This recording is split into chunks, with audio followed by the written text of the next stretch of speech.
ఈ తలకాయ కర్రీని మీలో ఎంతమంది తింటారా లేదా అనేది కామెంట్లో చెప్పండి. ఇది నేను ఫస్ట్ టైం టేస్ట్ చేసిందైతే మా మావయ్య వండినప్పుడు అనమాట. చాలా బాగా వండాడు అప్పుడు మావయ్య అయితే. నాకు ఈ కర్రీ ఉంటుందని కూడా తెలియదు అప్పుడైతే. రీసెంట్గా మా పిన్నోళ్ళ ఇంటికి వెళ్ళాము. ఇంకప్పుడు మా చెల్లి వాళ్ళ హస్బెండ్ అయితే తెచ్చారు. మా పిన్ని చాలా బాగా వండిద్ది కర్రీ. సరే నువ్వు వండేటప్పుడు చెప్పు, నేను వీడియో తీసుకోవాలి. ఈ కర్రీ లాస్ట్ టైం నేను యూట్యూబ్లో పెట్టినప్పుడు బాగా వెళ్ళింది అని నేను చెప్పాను. ఈ లోపలే మా పిన్ని నాకు చెప్పకుండా కుక్ చేయడం అయితే స్టార్ట్ చేసేసింది.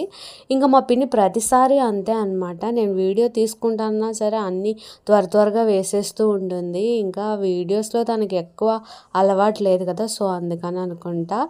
టేస్ట్ అయితే చాలా బాగా వస్తుంది. కానీ కుక్కర్లో చేసిన కన్నా ఇట్లా నార్మల్గా ఒక బాండీలో చేసుకుంటేనే దీని టేస్ట్ చాలా బాగుంటుందంట.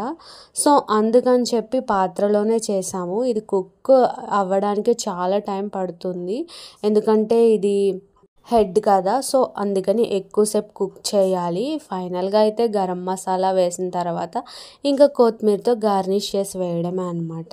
చాలామంది ఈ తలలో బ్రెయిన్ ఫ్రై చేసుకుంటారు. ఇంకా లాస్ట్లో పిన్ అయితే ఇట్లా వేసేస్తుంది.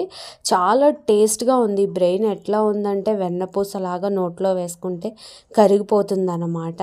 టేస్ట్ కూడా ఎప్పటిలాగా చాలా బాగుంది. మీరు కూడా ట్రై చేస్తే